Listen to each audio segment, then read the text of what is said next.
back, I was listening to Amitav Ray. Amitav is a great friend of mine. He's a managing director of Ericsson India Global Service. And he's been rated one of the top 15 brains of the world in information and technology.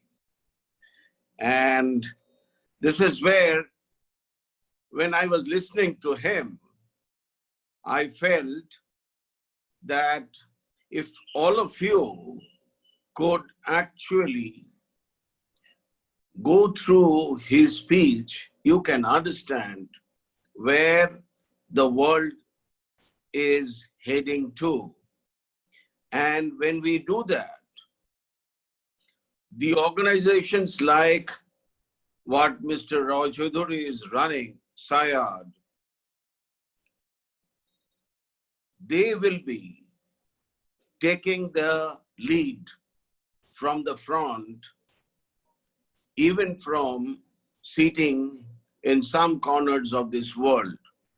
But they will be leading this whole message of the digital education. Pandemic COVID-19 has given us a huge lesson.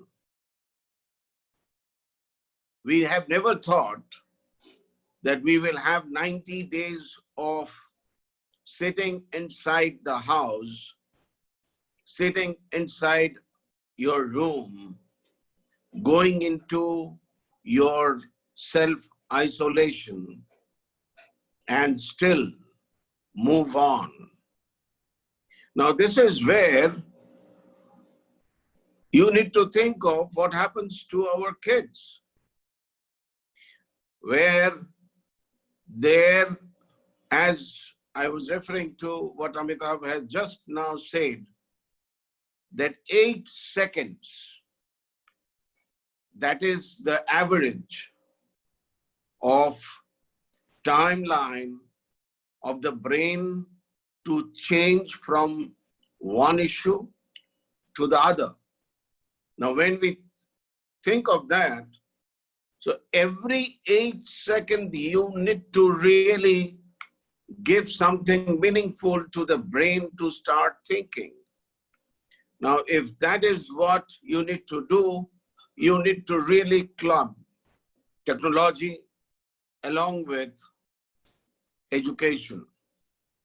And when we do that, we need to come out of the convention of the academic curriculum that so long we have been following.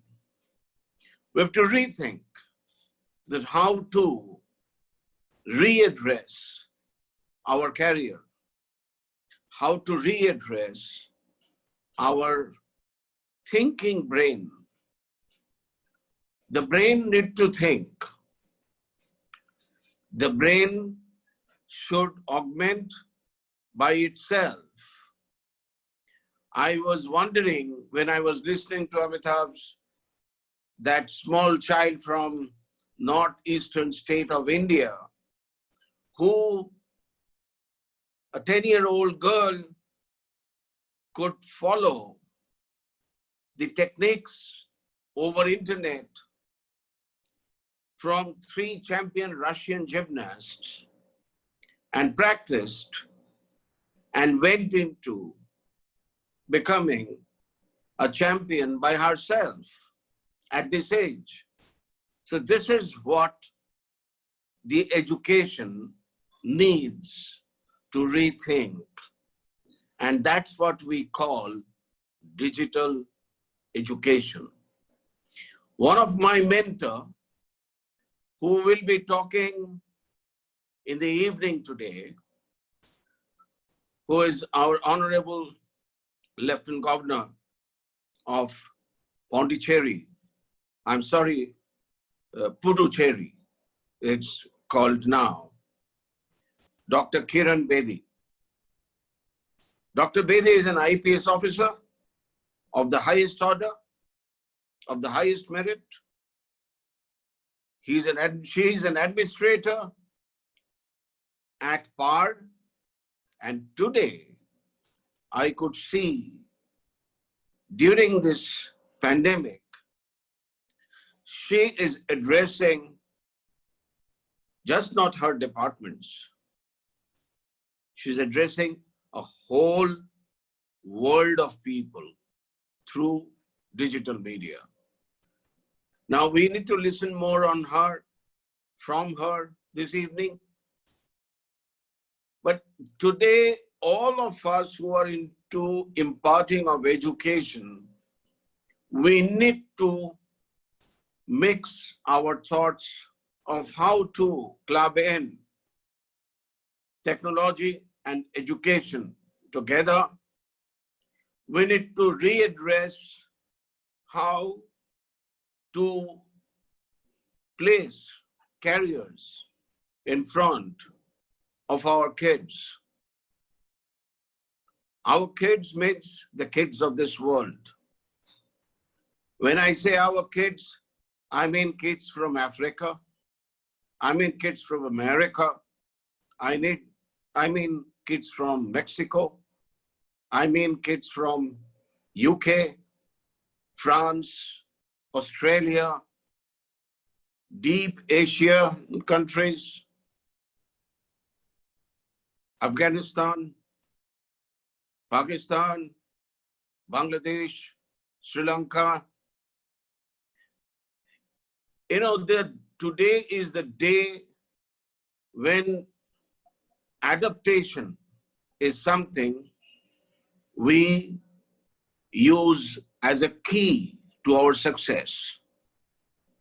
When I look at smaller countries like Bangladesh has picked up a huge speed of economic growth by virtue of adopting a new range of thoughts while implementing their economic growth plan, and which has gone down to the level of the young children's. Today, I could see that their kids are extremely conversant with the digital technology. And so we need to do the same all across the world, all through the world. The African countries, they are looking at us, that how do we help them? I'm part of United Nations, one of the division, which is UNESCO Center for Peace. I'm part of the US Federation as their coordinator for India. We, in this coming month, will start a summer camp of education where we will be educating kids all across the world. And we will be talking the same what we are talking today. And I'm very happy that SAIARD has taken up a call on this issue. And I'm sure this dialogue will be a continuous process amongst all of us, and many more we should bring to our continuity of dialogues on how to adopt the new approach towards education. And that is what we call digital education. Thank you very much for giving this hearing to me. And I'm looking forward to hearing from all of you. These coming 2 days are 2 very important days to the world, Mr. Roy Choudhury. Thanks for taking this initiative. Thank you, sir. Thank you for delivering such a wonderful speech and inspiring speech from you on behalf of you. And one more thing I would like to share to all the participants that this the program, UNESCO program, which Dr. Roy has just told, SAIARD is also a part of this program.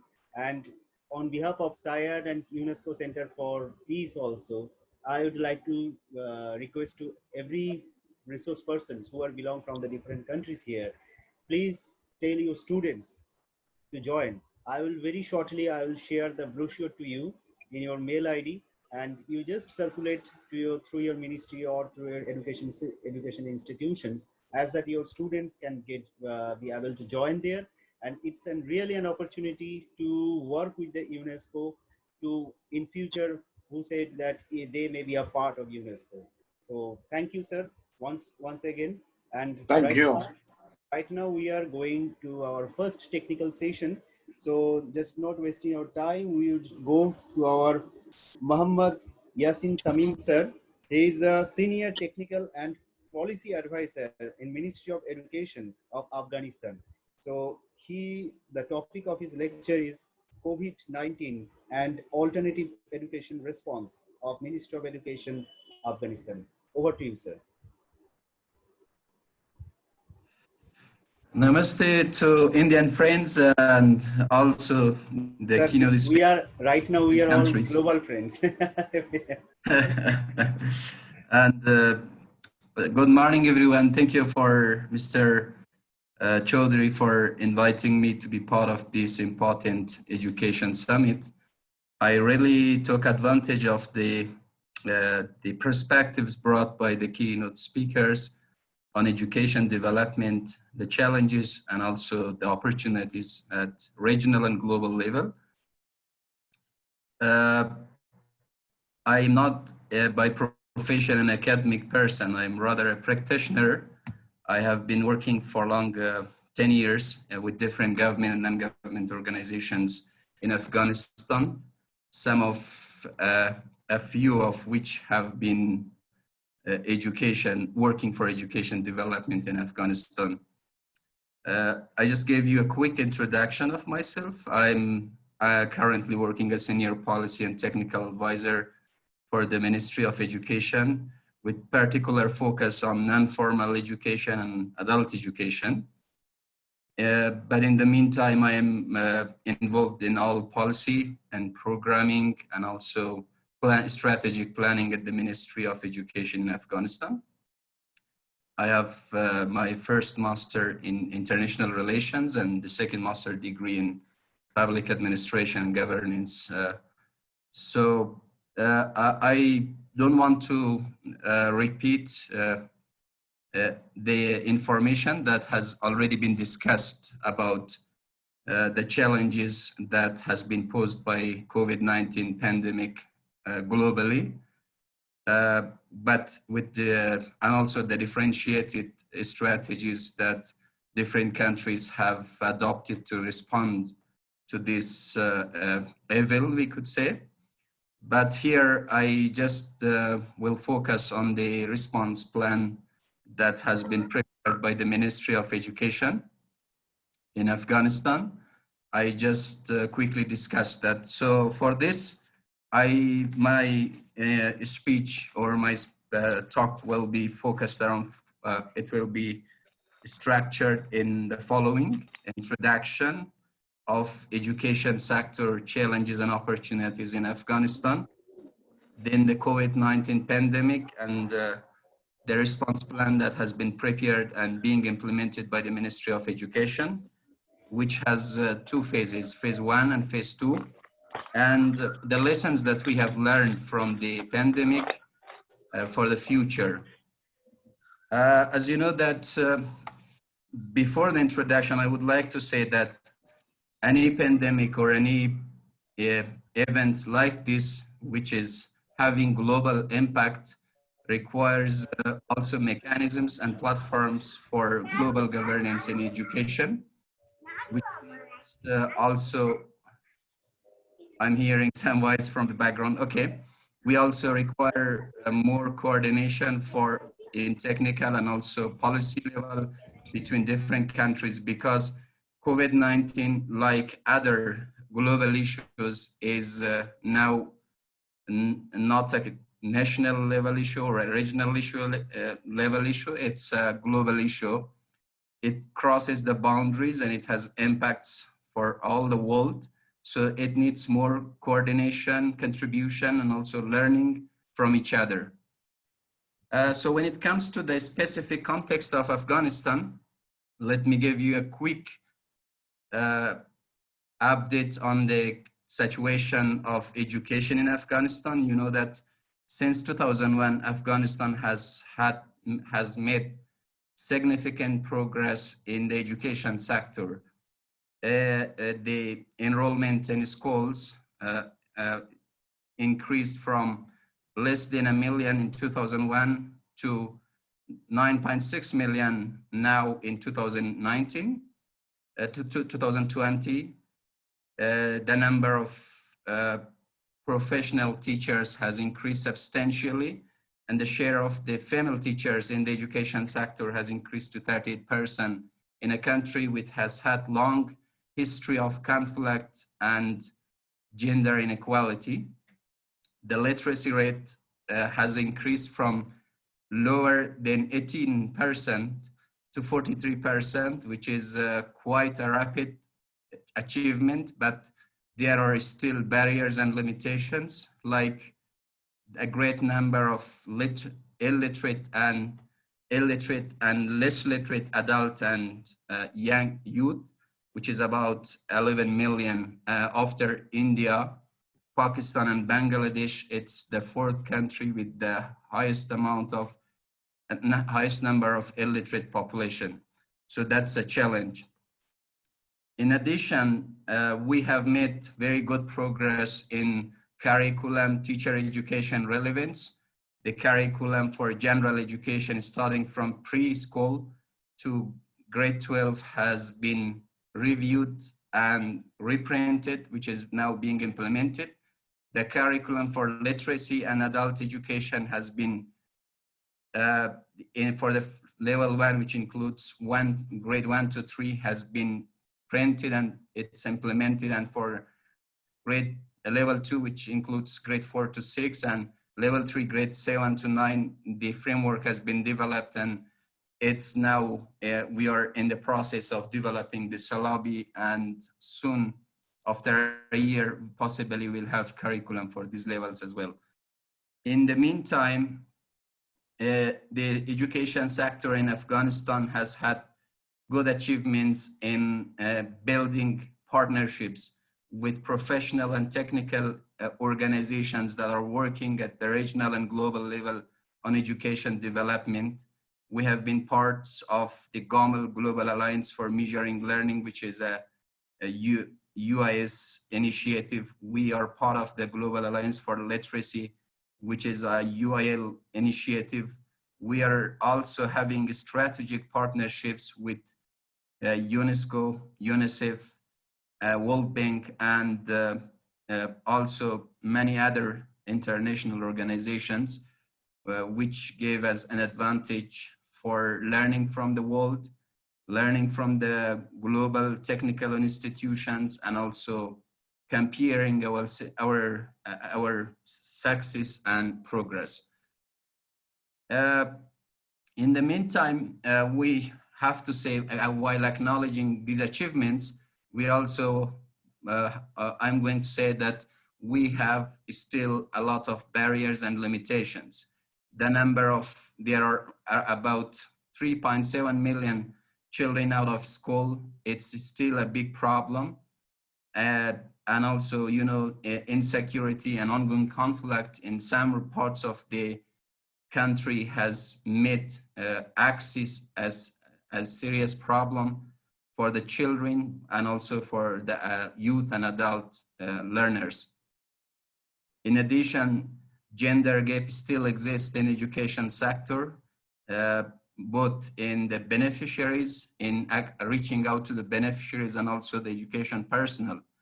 So unfortunately, these limitations and barriers have been further exacerbated by the start of the COVID-19, which started in Afghanistan early March 2020, by refugees returning from Islamic Republic of Iran and some from Pakistan and other regional countries.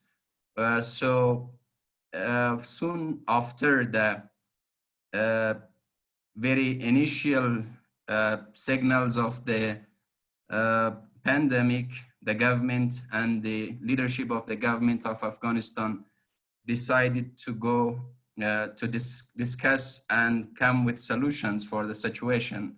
So on March 24, 2020, 14th March 2020, the government decided to impose lockdown and stop and also close all educational institutions, both for children, madrasas, Islamic madrasas, and also for the illiterate population of the country. So this was a very, unique situation, because Afghanistan is a country where the infrastructures are still very weak, and we did not have facilities like facilities as compared to the regional countries, internet facilities, electricity facilities, and also even broadcasting facilities. Just to give you an understanding of what have been the problem for conducting alternative plan for adult education, literacy, general education, and Islamic education, I gave you some indicators like the number of literate persons in the urban areas, it's 58%, while in rural areas it is only 28%. In mosques, we had opportunities. Lack of electricity was a major issue.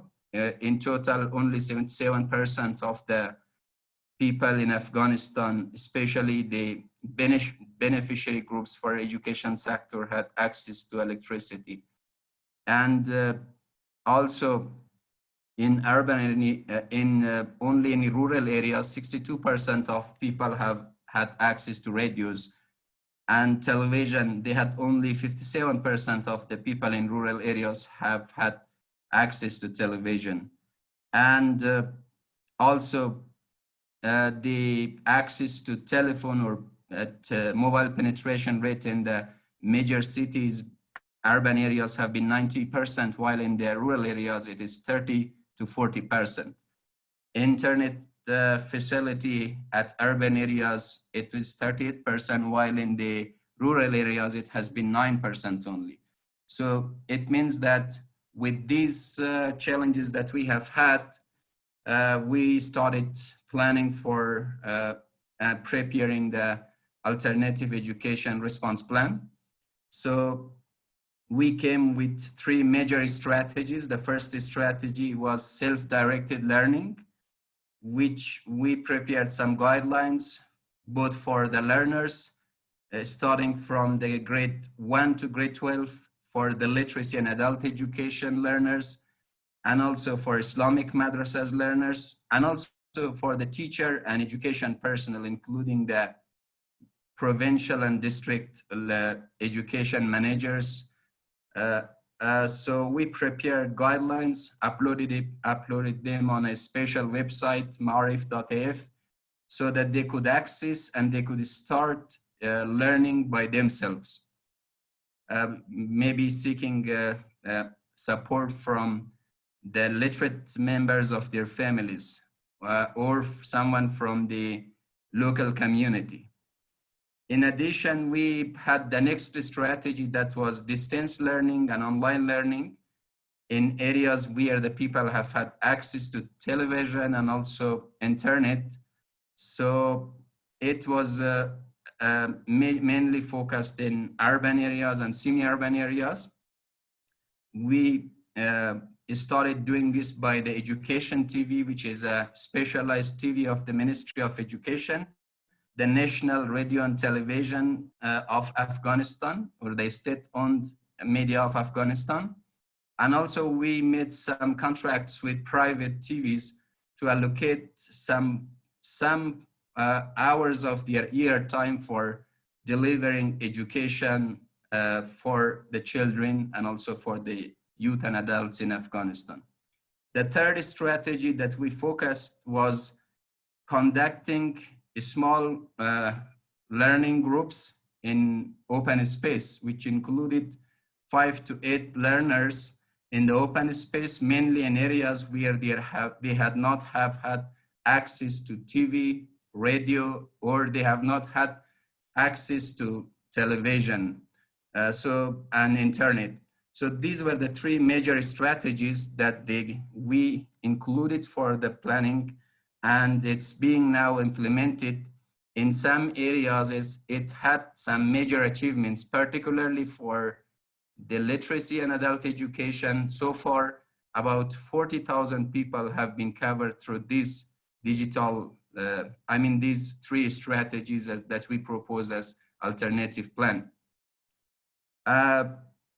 In the meantime, we also considered a system of monitoring, supervision, and evaluation in order to make sure that the lessons that are telecasted through TVs throughout Afghanistan are reachable to everyone.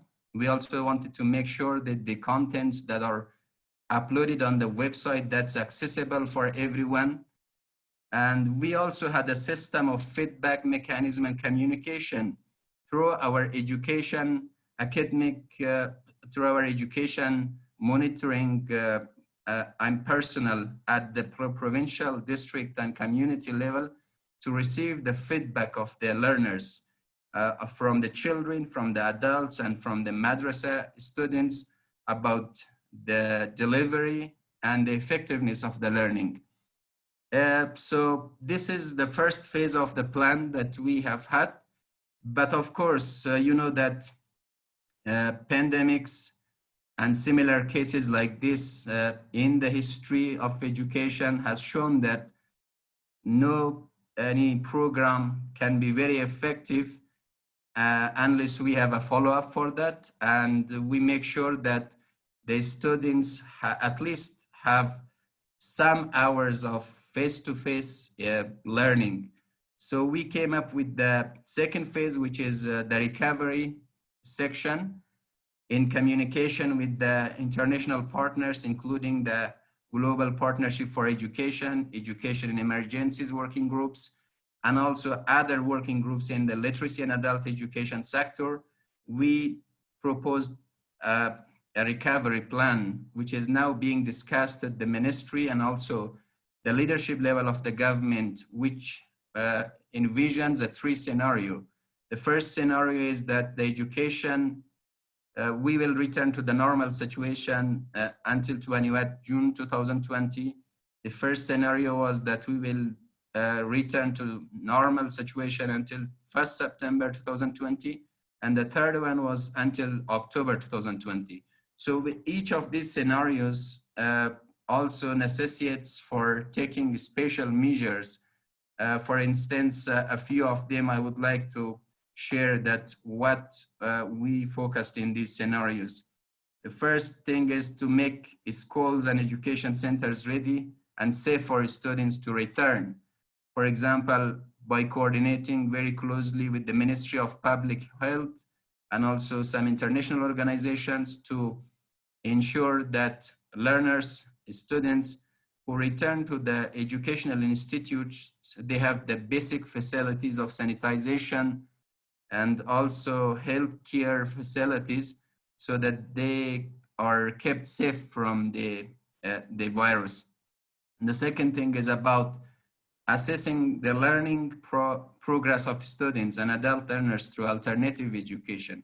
As I already discussed, that we proposed a 3 strategy that was self-directed learning, that was distance and online learning, and the third one was the capacity building of the teachers and education personnel, and also small learning groups in the open space. So of course, once we return to the normal or we get rid of the COVID-19 situation, then we need to assess whether those programs have been useful first. If not, what recovery measures have to be taken to speed up the learning process, recovery of loss of learning, and also contact time through specific strategies such as accelerated learning, condensed subjects and lessons, increasing contact hours. And also we have to consider that when COVID-19 happens, it affects the interest and also the motivations of the learners for returning to the education institutes. So we also have considered a big component on community mobilization and awareness raising, envisioning that if we return to the normal situation, we need to raise the awareness of the public, the community councils, the elders, the ulama councils, and also the parents, so that they encourage their children to return to school. And also they also learn about the measures that are needed to be considered in educational institutions. So these are a summary of the plan that we have proposed. For further information, if our colleagues, researchers, speakers, and also policymakers who are part of this group, if they are interested, I can share this document, which is about 60 pages, so you may have a look to the experience of Afghanistan. In addition, the last part I would like to say that, of course, when issues such as COVID-19 happens, it also gives us an opportunity to rethink our strategies, to rethink about opportunities and also limitations. We have learned a lot of lessons. The first lesson is that we have to consider we have come to this consensus that Afghanistan needs to focus on the expanded role of ICT in education and to accelerate efforts to develop quality, interactive audiovisual content on the national curriculum. Schools need to be equipped with ICT infrastructure, internet access to improve the quality of education and learning. And also we have to make sure that we have to create a system of resilience and build back better, especially in a context such as Afghanistan, is to avoid future loss of education learning opportunities if we come across with these problems. Also, it's worth mentioning that when preparing this plan, even though it was led by the Ministry of Education of Afghanistan and His Excellency, the Minister Balkhi, but in the meantime, we have kept mutual, bilateral, and multilateral consultation, coordination, and technical work groups with various stakeholders from the international development partners like GP, Education Emergencies Work Group, Literacy and Non-Formal Education Work Groups with UNESCO, UIL, and also civil society organizations, private sector that I want to mention. You know that Afghanistan is a country where private sector since 2001 has had a great success story, and the number of private schools have increased rapidly in this country, mainly in major cities. So there also we have had discussions with the private sector representatives. We have a teacher and association of private schools. The minister, the deputy ministers have been in close contact with them, and a technical work group has been established so as to discuss about the possible scenarios about cost sharing, learning from each other's initiative, and also contribution with each other. So the possible scenarios, one was that the private sector will take 80% of the cost and the Ministry of Education will take 20% of the cost for the teacher's salary, school's rent, and also preparation of the audio-visual lessons. The second scenario was that it was both the organizations, both sides will do a 50-50% cost sharing, because you know that the pandemic, the duration of lockdown in Afghanistan was about 2 to 3 months. And then after that also, the cabinet decided to extend it for another 3 months. So during this period, the private sector was in a situation of trouble because they could not have enough money to pay for their teachers and retain them. In the meantime, they had difficulties in paying the taxes on the income and many other issues. So far, there has been a discussion. So these possible scenarios are under discussion at the government leadership and also at the ministry leadership. We will soon reach a conclusion about how to contribute and how to support the private sector to remain effective and have sufficient resources to provide education services.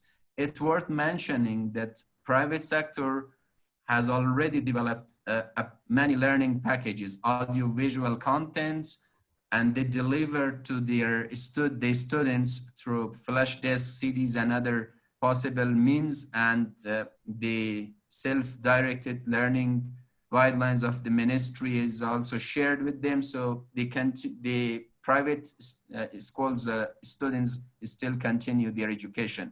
This is just a quick summary of the plan. You know, it's a very technical plan, so maybe I have had difficulties in explaining that. I will be very happy to hear comments and questions from our colleagues from different parts of the world. As I said from the beginning, I'm not an academic person by profession, rather I am a practitioner, so I just try to share the experience of my country on adult education and literacy. Thank you. Thank you, sir. Thank you for sharing wonderful views about Afghanistan education system. And as I said already, I have mentioned that if anybody have any question, then I will provide a mail ID. So each and every person can individually mention the resource person name and send back to us their queries. I will send back to him and they will definitely answer your question. So we will coming to our next speaker, and Dr. Ria Alatz, Director of International Entrepreneurship, Sustainability and Empowerment from Australia. She will delivering lecture on combining digital and human aspect in digital education benefits and pitfalls. So, ma'am, over to you, and please sum up within 15 minutes. Right. Yes. Thank you so much for this opportunity to share my experiences. So I've been academic, but also a educator and a consultant on small and medium-sized enterprises and everything also related to education in that field. I also was a consultant for the European Union, for the OECD and the Inter-American Development Bank. I lived in 7 countries on 4 continents, and later on in my presentation you will know why that is important. At the moment I am the Director of International Entrepreneurship, Sustainability and Empowerment at the Global Opportunities Commercialization, and I'm also the Director and the co-founder of our Youth Global Empowerment Organization. If it is okay with you, I would like to share a PowerPoint presentation because I like photos, because it does often. Okay, I hope you can see my screen. Yes, yes. Okay, great. Okay. So I would like to talk about combining digital and human aspects in the digital education topic. At the moment, we are in fact in the digitization stage. So what we are doing right now is simply replacing physical artifacts with digital version. And I gave this picture here of the typewriter has been replaced by the personal computer. And that's what we also see today when we talk about digital education. Often it's simply using digital tools. Like, for example, we use now digital report cards in Australia instead of the paper report cards. But it's not really a fundamental change to enhance learning yet. So to move to that, we have to go into the digitalization stage, in fact, But that means that we have a lot of challenges to overcome. And challenges are related to the traditional education models. And then we can, in fact, add disruptive innovations to enhance their learning and bring solutions that really enhance that learning and make it even more enjoyable learning experiences for students and also for the teacher. At the moment, what we see now is often the education sector, what we look at is a competition model. So we have competition between the students to try to be the best. We have also competition between the universities. Everybody wants to be at the best university, and the ranking depends on a lot of criteria, and often even these criteria are not very clear. Then we have even a competition between teachers, because they get the awards of best teacher. But if we'll go on with this type of competition models, that we are not really going to a personal development model. And that means that the majority of us are going to be losers. Sorry to say it so bluntly, but that is going to be the case, because there can only be a few that will be number one. And that gives a mental burden also to a lot of students, for example, to a lot of teachers, and often also even to the universities themselves, because in that system, not everybody can feel like a winner. But there is a possibility that everybody can be a winner, in fact. And if we go away from that model, then also, in fact, that will benefit the whole economy of a country. So we are still in a stage where we don't focus really on the potential of all students. We still are in fact, in that industrial age thinking of having or creating and helping students to reach certain criteria that fit in still being able to be in that line of work. But as already Dr. Roy was saying, that is not going to be the model anymore, because the jobs that we will have in the future. So we have to step away from that thinking. So we should be focusing also with, in fact, and that digitalization can help with that, is also focusing on how to learn and on practicing, instead of focusing what is happening now is what to learn for a test. So we should maybe get away from that learn to be good at a test way, because that will not be good for the future. It's not the test of today that will help to be students that will have a job tomorrow. So we should start maybe learning and use more like the virtual reality tools, for example, where we have the simulation and the real life examples. And we have that already, like I know somebody who was in a training for a firefighter. And so there was a simulation of a fire, and that's the way he was trained. And that training went much faster than simply learning something by books. And it was also safer because what he learned, he practiced immediately. And so that could also, these type of models could be implemented also in our education for primary, secondary, and also at university level students. What is also important is this connection of students globally. And that is already pretty well done, but it can still be advanced. So coming back to the evaluation, it's based on what the student knows and his/her potential instead of what the student does not know. That is at the moment what is often happening, and a lot of students feel that they get a stigma on them, like that they are a failure. It also leads to a lot of exclusion, because only a certain amount of students will be allowed in certain education parts. But that means that we are leaving a lot of potential behind.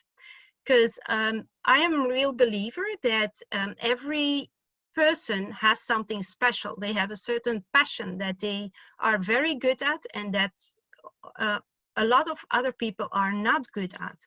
And so if we could focus on that, that would help a lot of people in the world. And how also how we are evaluated can be revised. For example, one of the evaluation systems used in Montessori education is that they initiate a lesson to a person, then they let that person practice, and then that from that practicing level, they go to the mastering level. When they are in that mastering level, how they are evaluated is when they can teach what they learn to somebody else. And then, of course, that gives a student also a feeling of proudness, because they are able to help others as well.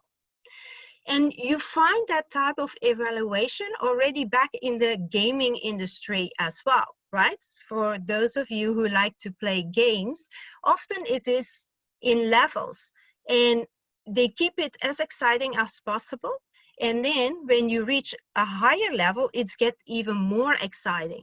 And so it keeps you going on and it also will help you to stay motivated, and it stays fun. And so you keep that love of learning because you want to learn, really, because you really like to learn. So that could be other ideas that could be integrated in all the digital tools that can be used, but later on also even integrated in artificial intelligence, for example. Now, what I think is very important is that we keep the human aspect. Because when we talk about digital tools, we often think only about the machinery. Or we see it like in the 80s, like a big black world where you have these beams of light that come out. But that is not the case. The most important is the human in there. And for education, of course, that is a teacher. The teacher needs to be there. So we need to make sure that when we develop new digital tools and new ways of teaching, that the joy for teaching by the teacher still is there.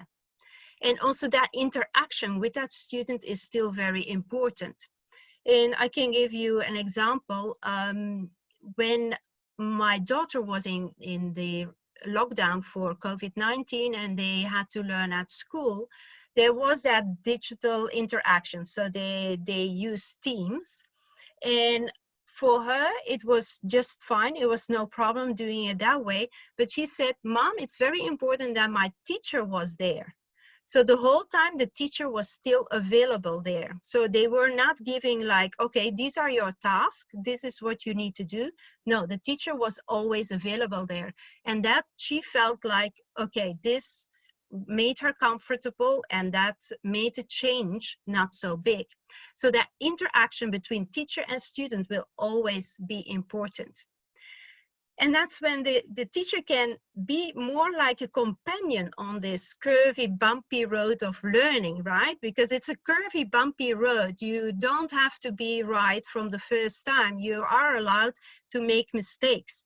And when the teacher is more there, a companion, a cheerleader, that is also very important for the well-being of the student. So another important person in the education is, of course, the student self. So here I looked at the classroom, and you see that all these students are working on other projects. They are not doing the same at the same time. And that is important, that we can deliver more in the future, that, and what Dr. Roy, in fact, also was saying, that more customized approach. The personal learning, that is very important. And it is important that we can keep them happy, make learning fun and playful. And in fact, digital tools can be very easy used for that, to make it more fun, more playful. We see that already in the gaming industry, and that can be translated to what I found often when I was a student, very boring classes, they can be made much more fun, much more playful. What we also do, for example, in our Youth Global Empowerment organization is when we start working with students, we focus first on their passion. We are not going to say you will have to learn this and this and this. No, we start and have conversations. We let them, by show and tell, we try to find out what are your passions. And from their interest, we will start the whole process of learning. And what we found there is that these students, they really want to be there. They really are very enthusiastic what they are going to learn. And in the meantime, so one of the projects, for example, is one student wanted to have build a gas installation because she wanted to reduce the organic materials that were in her school and were only used in compost. But she wanted to make it that she would have compost and at the same time also gas, so that the stoves in her school could use that gas. So that was a circular economy project. And because that was her passion, she wanted to reduce as much, first of all, pollution, but also as much waste in her school. And so because we started from there, she started to learn about chemistry. She started to learn about biology aspects. They had to, and then she found some friends also to work together on this. So they learned on team working. And at the same time also, they were learning about how to take measurements of gas content. How do you measure that? And then also they had to build the whole prototype. So there was a lot of learning going on, but for them, it was not really like sitting in a classroom, being bored, or sitting in front of a computer and having to follow a lecture. No, for them, it was really fun and something that they really were passionate about. And it was amazing how many learning aspects they got out of it. Excuse me, ma'am. So that, Sorry for the interruption, but yes. please try to finish this within the time, ma'am. Yes, I'm almost ready. Yeah, and that is that personal learning and that change, and also adapting it to the learning style and also to their time conscious. Yeah. And then we also embrace lessons found in nature. For example, there are apps that you can use now, and you point it to a rock and you can see what kind of minerals are in there. So these type of things make it also more fun. So we reduce competition, but we increase cooperation. And what we also want to bring in is the global positive experiences, because that leads in the end, that leads to respect and also will lead to world peace. And when we do it the right way, we can not only reach number 4 of quality education, in fact, we can reach a lot of the other sustainability development goals of the United Nations. And I want to end with a quote of Maria Montessori, because happiness, I think, of the students is very important. And if you would like more information about our Youth Global Empowerment Program, I'll be happy to share and connect with you on an individual level. Okay, thank you so much for your time. Thank you, ma'am, for your session. If anyone have any question, you can mail her directly. Now the next speaker is Dr. Marje Ballesteros, Director of Department of Education, International Cooperation Office of Philippines. And her topic is Education Landscape in Time of the Pandemic, where we are heading. Over to you, ma'am.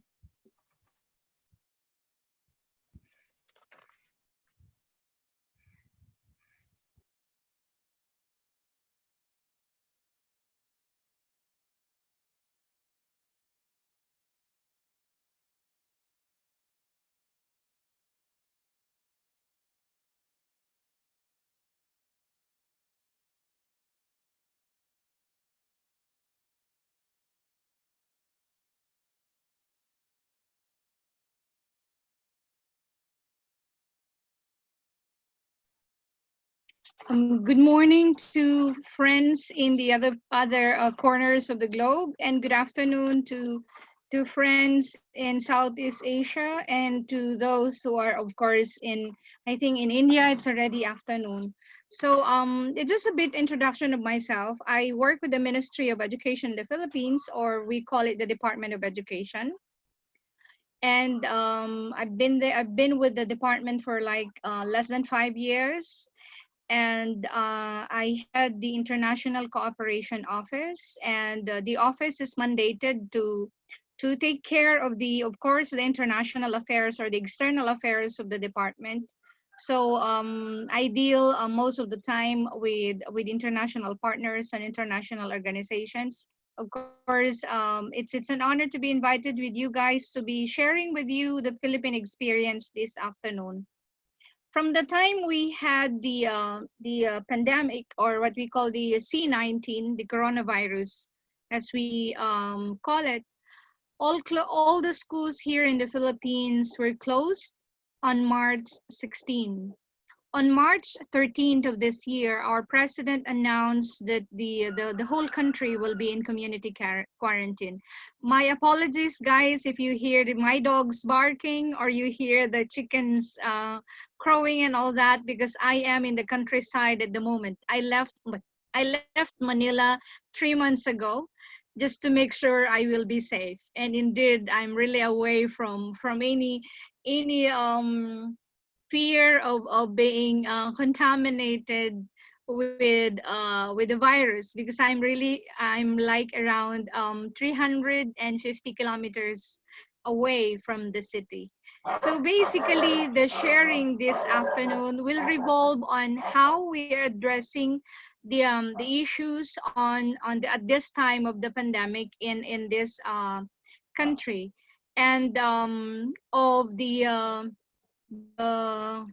schools and a number of teachers affected. Really, it's really a challenge for the Ministry of Education to be moving the education agenda forward.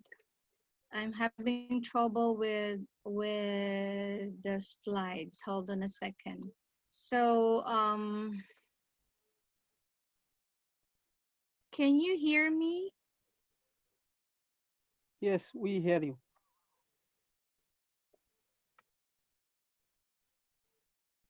Thank you. So oh, there you go. So this 1st of July of this year, of course, the World Health Organization recorded like around 10 million confirmed cases globally. And with the recently launched Global Monitoring Report of UNESCO, there have been like around 1 billion learners that were affected in almost 119 countries. That should have been 9, wherein they are really, really affected.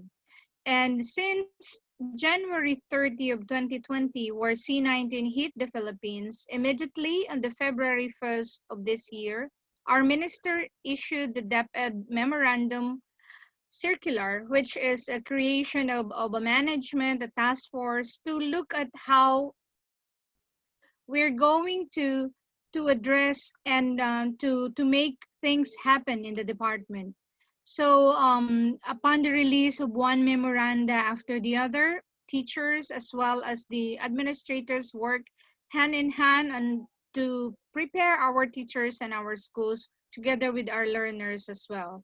But on the 2nd of July, just like Thursday, our Department of Health, or the Ministry of Health, recorded like around less than 40,000 number of confirmed COVID cases.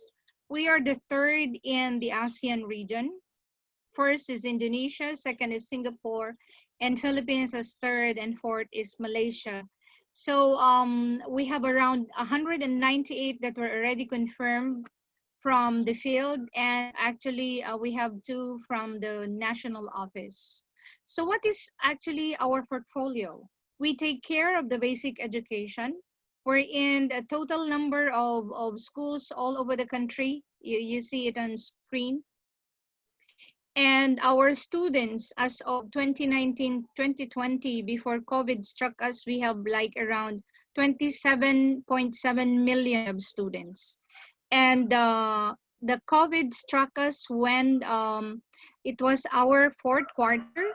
So a number of students and our teachers, of course, had their lessons get continued online, and at the same time that included as well their exams or the assessment.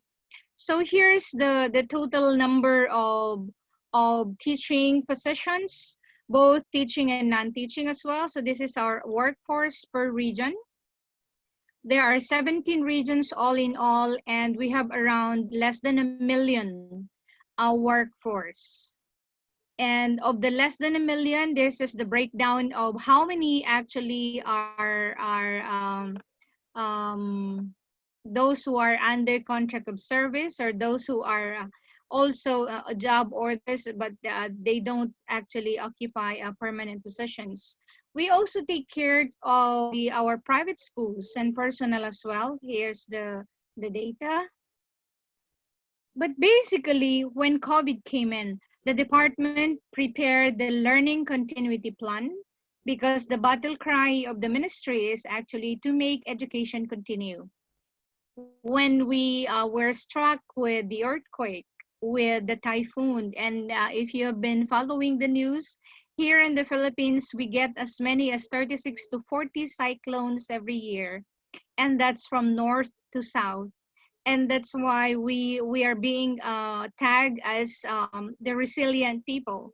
But who is not going to be resilient at this point in time? It's not only the Filipinos, I guess. Of course, we have Indians, we have the Australians, we have the Koreans, we have the Japanese, we have the Singaporeans, or even the Americans at this time.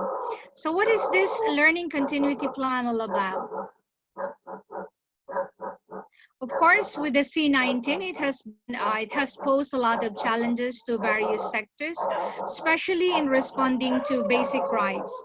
With the physical distancing and community quarantine being among the measures to contain C-19, DepEd, with its among other sectors, heavily affected as the schools and community learning centers are closed for physical in the conduct of classes. So DepEd prepared the Learning Continuity Plan, or we call it the LCP package, of education interventions that responds to the basic education challenges brought about by COVID-19. So what is in the Learning Continuity Plan, or what are its objectives? This is actually to protect the safety and of course health and well-being of our learners and teachers, and of course our personnel, and prevent them from further transmission of COVID-19. It also ensures learning continuity through the K-12 curriculum adjustments, alignment of learning materials, deployment of multiple learning delivery modalities, provision of corresponding training for teachers and school leaders, and proper orientation of parents or guardians of learners. It also facilitates the safe return of teaching and non-teaching personnel and learners to their workplace and schools and to the different centers, taking into consideration different scenarios projected by our Ministry of Health with the Interagency Task Force of the Management of Emerging Infectious Diseases in the Philippines, complemented by other credible sources, and balanced with DepEd's own risk assessments. It also is sensitive to equity considerations and concerns, and endeavor to address them the best we can, and link and bridge the basic education learning continuity plan to the DepEd's pivot to quality and into the future of education under the framework of what we call Sulong Edukalidad, or in English, it's push for quality of education and futures thinking in education. With the basic education learning continuity plan, the K-12 curriculum has been streamlined, and we have the MELCs, or we call them the most essential learning competencies that are to be delivered and shall be used nationwide by different field implementers for the next school year, or this is the 2020-2021 only. This streamlining of the K-12 curriculum is an emergency measure to allow instruction amid challenging circumstances to focus on the most essential learning only and to ease the requirements for adopting classroom-based learning resource for distance learning. So since there is the pronouncement of our president that saying that if there is no vaccine, no face-to-face classes. So we are true to it and we respect that. So the different modalities, learning delivery modalities were agreed upon. So we have this, of course, if I may put into context, face-to-face refers to wherein the teacher and the students are in contact or engaged. But now with distance learning, this refers to the modality where learning takes place between the teacher and learners who are geographically remote from each other during the instruction. And this modality has three types. We have the MDL, or the modular distance learning, online distance learning, and television, TV, radio-based instruction. For the modular distance learning, our teachers, together with our experts, supervisors, and teams who are grouped based on content, prepared learning modules, personalized modules, or customized modules, if I may use the word, for our students. And what is in those customized modular distance learning materials? This includes also the assessment part, or we call it the quizzes, just checking whether or not students have learned something. And very interestingly, one of our remote offices have developed this kind of checking, and at the same time bringing the answer sheets or the materials that have been answered already by the students. They will be brought back to the school by their parents, in of course observing strictly social distancing and physical distancing as well. For the online distance learning, we have a law that mandates, actually, but this is purposely for higher ed, but also for basic ed. We are now into ODL, or ODEL, open distance learning, where the teacher delivers her lesson via the use of the technology, and so the student as well tries to participate and engage himself or herself. And for those without access to online distance learning, or even to the modular distance learning, they do have, or DepEd has established partnership and have engaged our television network, our radio broadcast groups here in the Philippines, wherein learning should actually be delivered via television and radio. So we have also blended learning, which is a learning delivery that combines F2F with any or the mix of online distance learning, be it modular, TV, radio-based instruction. And this will actually limit the students' engagement to face-to-face learning, and that would ensure social distancing and will decrease the volume of people outside the home at any given time. We also have another learning delivery modality, which is homeschooling, and we call it the ADM, that aims to provide learners with quality basic education that is facilitated by qualified parents, guardians, or even tutors who have undergone relevant training in a home-based environment. In the Philippines, since we are moving on the 21st century, if I may quote Yuval Noah Harari, I know you know him very well, and his book, The 21 Lessons for the 21st Century. He said, schools should switch to teaching the 4 C's. Even at this time of the pandemic, the 4 C's are attainable. So you have critical thinking, communication, collaboration, and creativity. Now at this point in time with C19, communication is reinforced because this is one thing that actually holds us all together. Look at us at the moment, adults facing each other online with just a screen or maybe as a small screen on mobile phones. But again, once established and once engaged, communication really works. And of course, creativity, as mentioned by Dr. Ria earlier, even at this time, students actually shows how creative they are.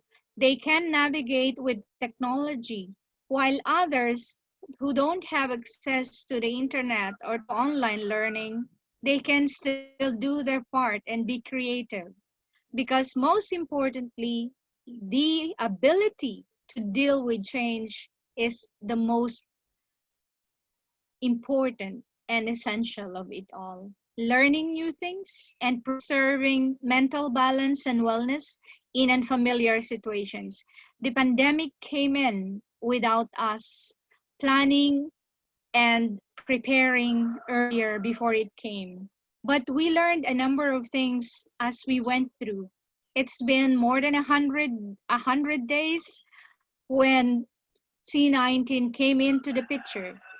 But again, in this field, the education sector, learning and education continues because education cannot stop us. With committed teachers, committed ministries of education all over the world to deliver their mandate of quality education, we keep on and trod on and move the mandate, which is actually to educate this younger generation. So to all of you who listen to me and who will be sharing their thoughts later on, good afternoon. And in the Philippines, we call it maraming salamat po. Thank you, madam, for your speech. Now, everyone is requested to send their queries directly to her mail ID. Now, I am requesting Dr. Kamala Kakan Kesar. He is an assistant professor, Priest University, India, to deliver his lecture. Sir, please try to finish within time. Over to you, sir.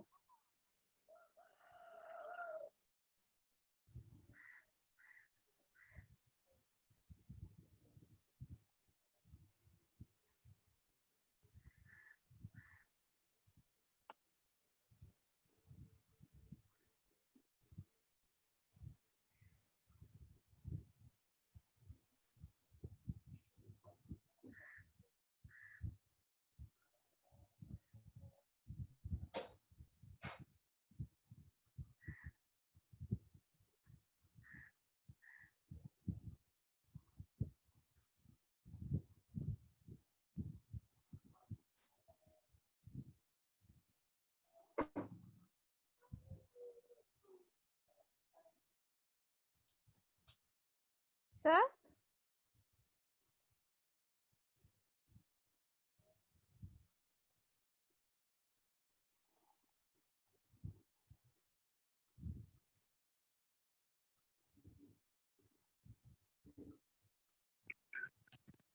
Kaji, try to ask. Whether he is present. We don't hear the voice of the presenter, so maybe there is a connection problem. So we may go with our other presenters too. Then after that, he can deliver his lecture.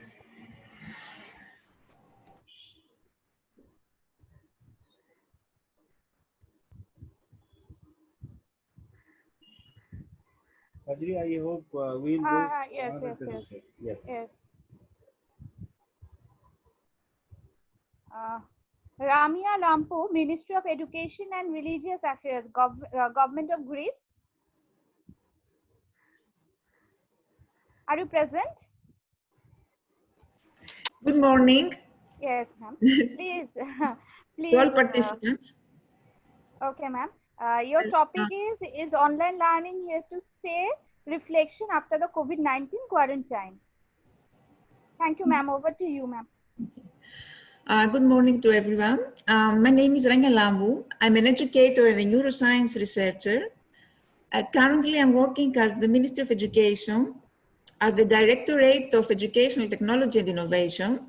And today I will present the digital education system that was implemented in Greece during the pandemic and the potential of this system to reshape the digital future of my country. But before starting talking about the above mentioned topic, I would like to emphasize the fact that the crisis showcased the special role of teachers in society. Before the crisis, teachers were unsung heroes. During and after the crisis, many teachers were celebrated heroes. The public had the opportunity to appreciate the energy a teacher spends and the effort he or she makes to restructure students' brain, because real leaders are not born. Real leaders are forged in a crisis. Leaders become real when they practice a few key behaviors that inspire people through difficult times. Now, I want to talk about the digital education system in Greece. Digital technologies create significant opportunities for governments and citizens to improve human lives and to deliver goods and services in a more efficient way. In times of crisis, such as the COVID pandemic, digital technologies can play an ever important role. I want to share with you my presentation now.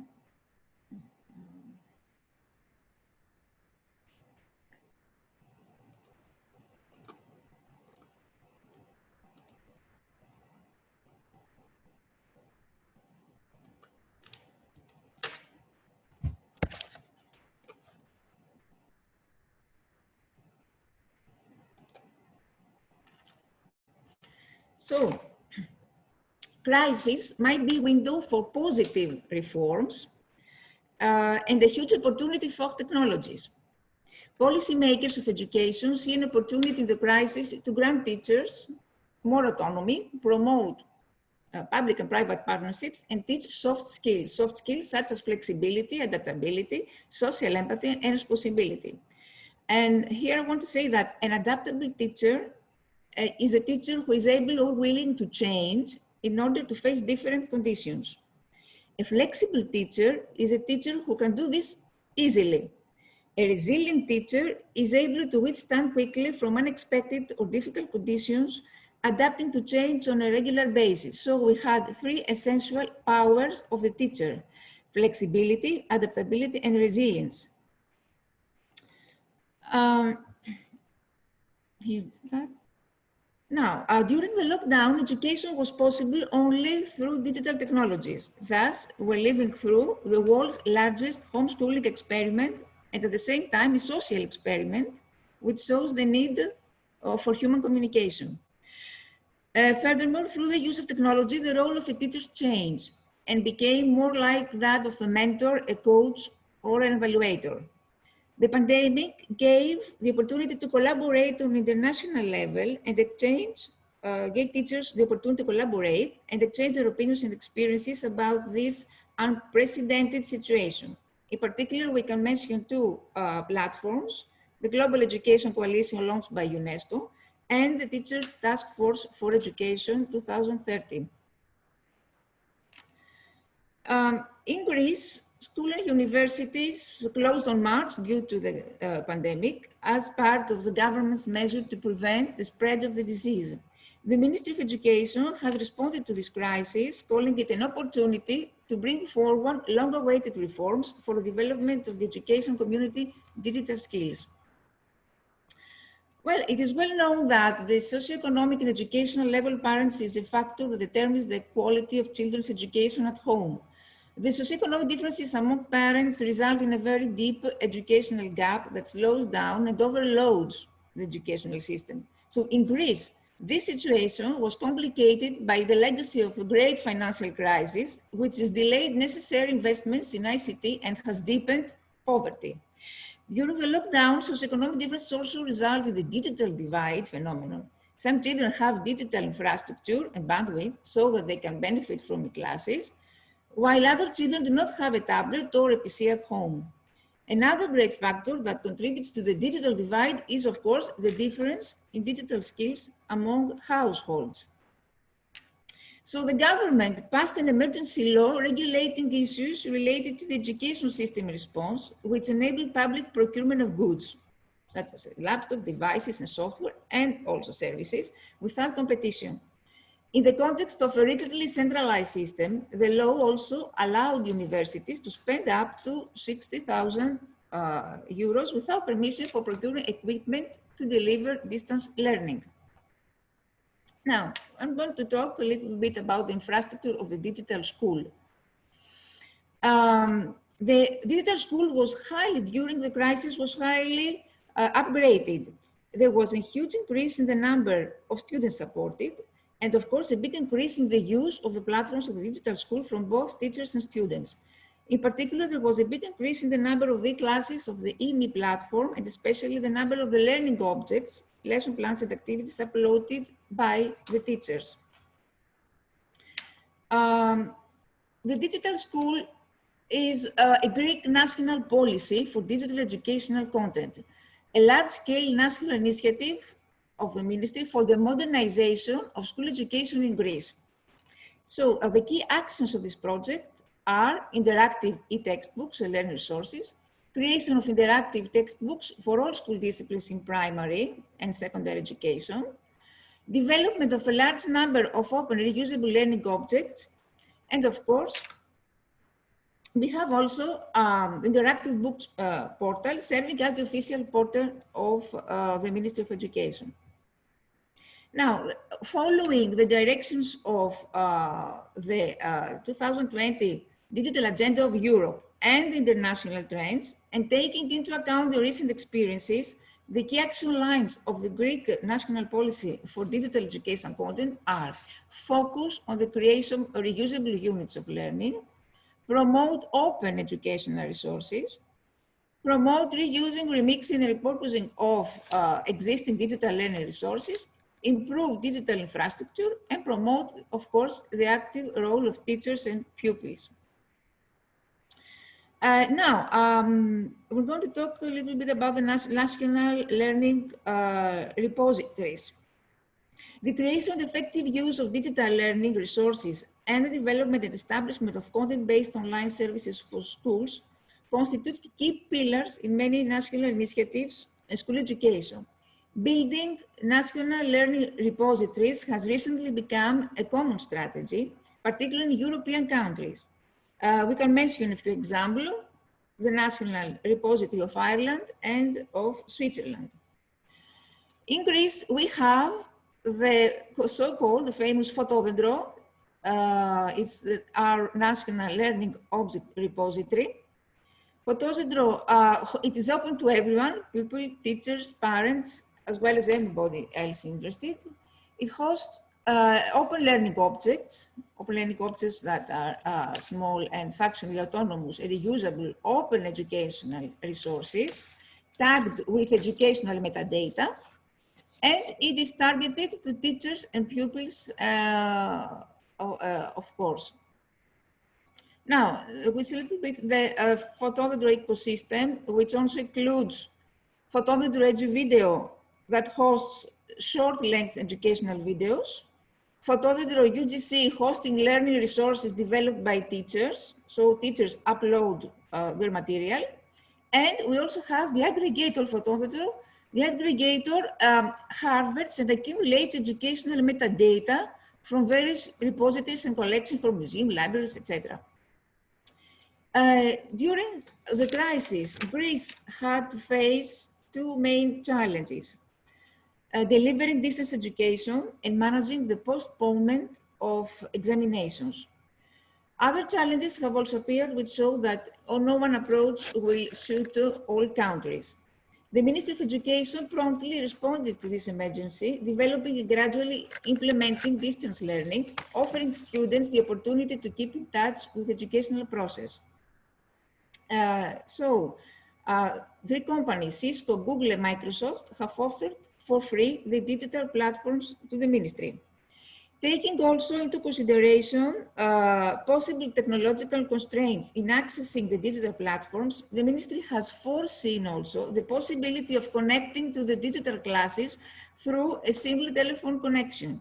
Special ICT applications and learning techniques were also used, where possible, in order to adapt digital classes to the students with disabilities or special education needs.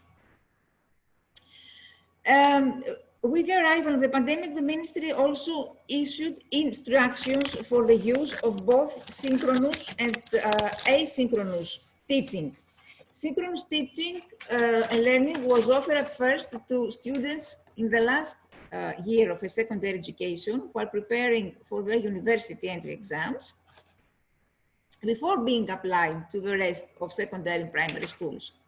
So synchronous teaching was implemented through WebEx services, and to face inequalities, the ministry has ensured an access through landlines and through mobile phones free of charge. And of course, through the National School Networks platform, which uses big button open software and can operate on smartphones and tablets. As far as the asynchronous learning is concerned, asynchronous learning was not compulsory. It was compulsory, and every teacher was expected to upload on their own initiative their lessons and assignments. We have digital tools and platforms, interactive school books, digital educational material, advanced electronic scenarios organized by education level, e-learning videos, and of course, two digital education platforms called INI and eClass, which aim at create social communities of students, not only learning communities, but also social communities. Distance learning was mainly available through registration to the national school network. Before COVID, only 1 in 5 students were registered, but during the pandemic, the number of registered students was multiplied by 4. We also have education television, which was reactivated for primary only education. It has a big success. Now, what are the challenges now? First of all, online teaching can replace real classroom teaching. Talking to a computer can substitute for connecting with others because learning needs human interaction. Another problem is that during the pandemic, students were exposed to inappropriate content, cyberbullying, and misinformation. This is the so-called infodemic. There were also important privacy risks that can be detrimental to children. Inappropriate data collection, social network platforms with no strict privacy protection guidelines. Another debated issue has been the duration of the school year and the centralized university entry examination. The last grade of secondary school was prioritized for online learning because students were preparing for their university exams called Panellinias, and all secondary schools have made distance learning arrangements by March 23. There were 3 possible responses about the extension of the school academic year. Extend the school year, include the cooperating schools on Saturdays or shortening lesson periods, reduce the curriculum to be examined, and postpone the date of examinations by a month to the end of June. Students and families pressed the government not to postpone the exams to September to avoid the additional financial costs of supplementary private institutions, which burdens many families in Greece. So we see that the quarantine has proved to be a real opportunity for the Greek educational system to introduce more digital tools in the everyday teaching practice. The innovations that were tested during the pandemic are here to stay. Schools are not going to be the same after the crisis. The launching of the above distance learning project in such an emergency situation is a good example of the potential of public and private sector synergies, taking into consideration the complexity of the project and the time constraint.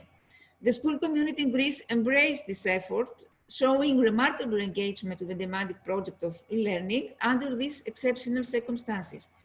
As everyone in the world, the pandemic forces the Greek public education system to address issues that were previously intractable. On the other hand, as the health crisis puts the need to invest in education under the spotlight, an impending financial downturn will make this task even more difficult in the coming years. That was my presentation. Thank you. Thanks a lot for giving me this opportunity to join this Digital Education Summit.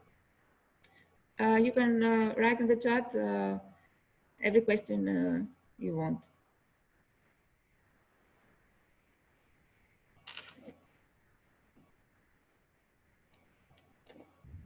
Thank you, madam, for your speech. It's a nice presentation. Now, everyone is requested to send their queries to her mail ID. Now, I'm going to ask Dr. Chris Sotiopoulos, co-founder and CEO of Global Opportunities Commercialization Australia. So, please, now over to you. So, please continue. Hello, everyone. I presume you can all hear me and can see the presentation that we have up on the screen. So I'll be sharing some thoughts about digital platform pathways for entrepreneurship, both on the education and the development side. Now, Urania's probably going to look at that image on the right and think, hang on a second, it's not a laptop, but let's just pretend it's a laptop for the moment. Okay. What do entrepreneurs want and need? So let's focus, first of all, on that aspect and then come back and design some elements. They want a community. It's a very lonely world being an entrepreneur. Yet to know that there are people around you physically, and Rania talked about the importance of the human element, but as well as connected through online sources. They need education. They do need to understand technical issues. They understand entrepreneurship, legal, accounting, product development. So education, many elements of which are traditional, are part of what's required. Hand-holding and advisory. What that means is people who are experienced can provide mentoring, can provide options about how do I deal with this? How do I deal with the next step? How do I interact with people? How do I select a board? How do I select potential customers? Market need. Market need is one of the things that we at GOC specialize in, but I've got this great idea, opportunity, I think it's wonderful, I'm going to start developing it. But if you look on the slide and see the map, is someone in South America going to be interested in that product? How about someone in South Africa, India, Afghanistan, North America, Switzerland? It's really hard often for entrepreneurs to find out what the unmet need is in different parts of the world. Quick execution. Entrepreneurs by nature are fidgety people. They want to get things done. They're not going to sit and take a holiday for a week and go to the beach. I've never met anyone in that category who says, my idea of relaxation is beach. They need global role models. They need to see that during this frustrating process, there are people who are successful. People that they may have met at a conference or a gathering who are then proceeding and doing some very fascinating things. They love excitement and performance. That is in their nature.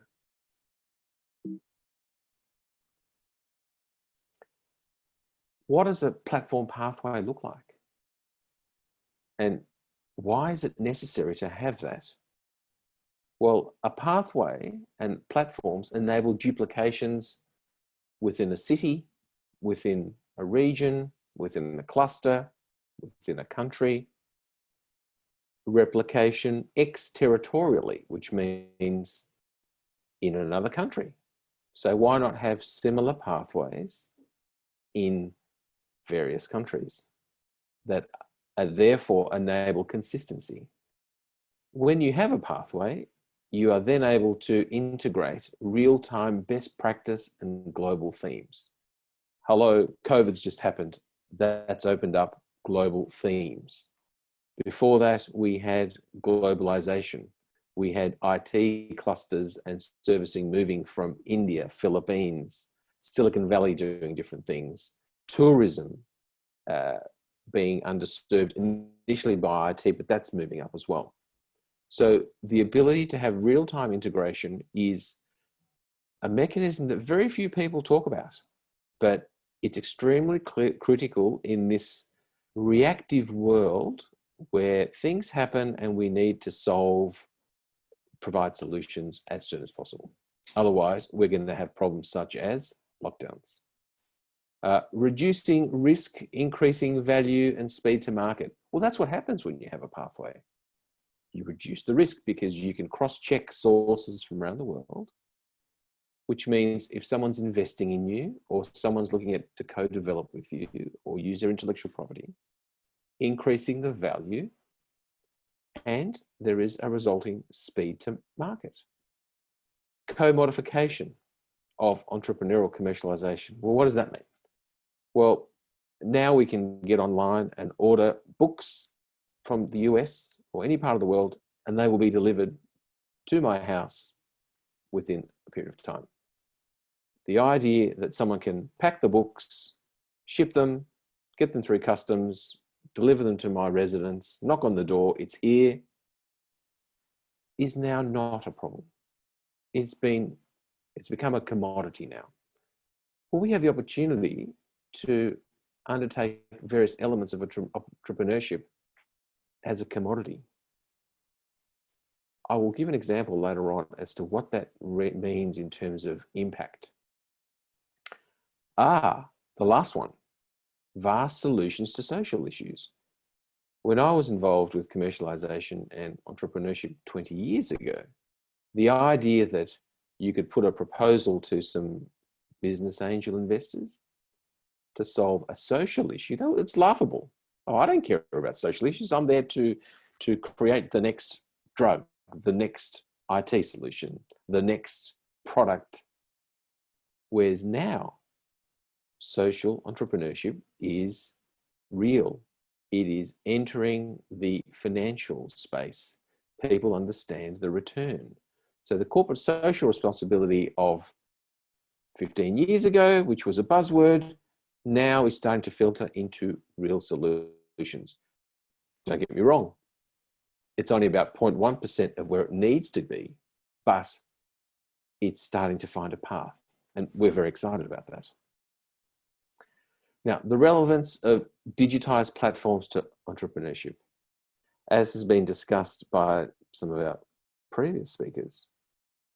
And you'll see that I've got the deliverables that I've referred to in the previous slide. Community, they need education, they need mentoring and advisory, they need market, need awareness, quick execution and global role models. But what's the next column? The human side. That's the primary mechanism for these deliverables. Now, the tool set that we attach to it is the digital platforms. But as has been said by many educators in the past couple of months, you can't remove the human side.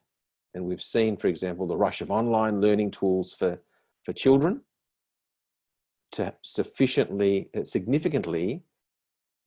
defect their quality of learning because the human side's dropped down.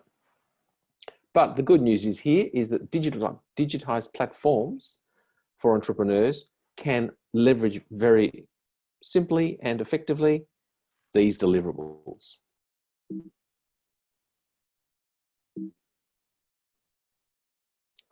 Now, who can provide this? Now, this is an interesting situation. Is it national? Is it global platforms? Is it, who can do this? Is there one group that can do this? So traditional institutions that we're aware of are the primary and secondary. And we've seen this recently with COVID. The tertiary, we've seen minus half a dozen years ago with online education. So they're the sort of traditional institutions. Then there's a community cultural rethink groups who say, listen, I think, you know, we should also look at providing elements of these platforms. Then there's the supranational bodies, the Googles, the Facebooks, et cetera, who think, hang on a second, we can provide digitized platforms. And then there are international institutions, United Nations, World Health Organizations. Can they be part of this? And everyone's talking about this. But I think what we have the opportunity here is to be a new entrant, which can intersect the expertise provided by these other existing institutions to deliver what entrepreneurs need, because there are very different skill sets that entrepreneurs need. And the digitized platform is very hard to manage each of those from traditional institutions or supranational bodies. It requires a combination or new entrants. So let me, just before we close, let me give you an interesting scenario. So we wrote an article in a journal recently about artificial intelligence and smart algorithms. Now, how can digitized platforms have helped us in COVID or the next pandemic? Let's have a scenario. Okay, so there's an infectious disease outbreak in, let's not call it Wuhan, let's call it Melbourne, Australia.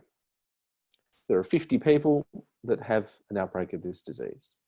Okay, maybe we have deaths, maybe we have some severe issues. Okay, with digitized platforms and entrepreneurial environments, the key supply chain, the researchers, the people who are developing treatments, vaccines, pills, the people that are developing protective equipment, the people that are in the tourism area, they get an alert saying, oh, guess what?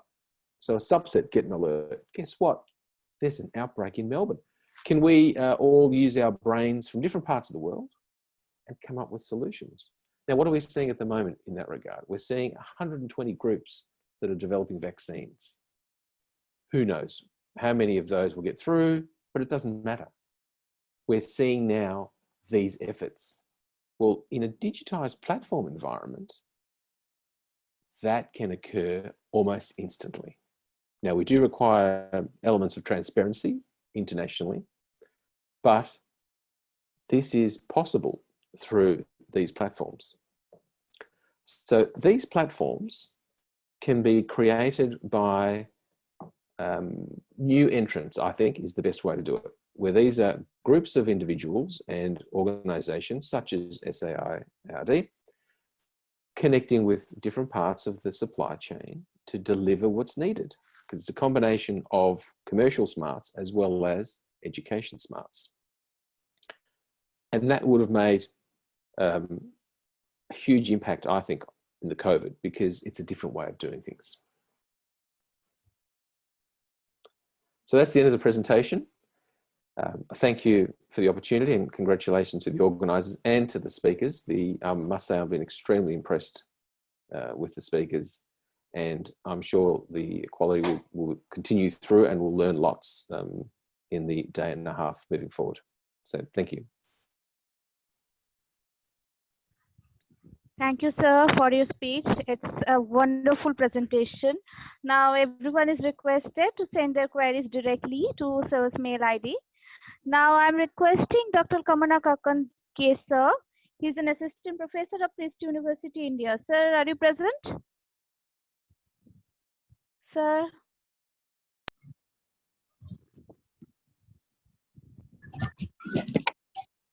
Hello, sir, are you present?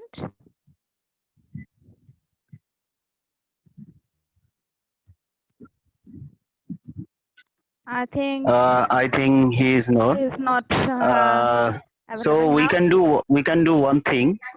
We can keep one personnel from Janelle Sabilo if she wants to deliver lecture. Otherwise, we will stop here and we'll come back at 2:15 sharply. Before 2:15, we will have to join.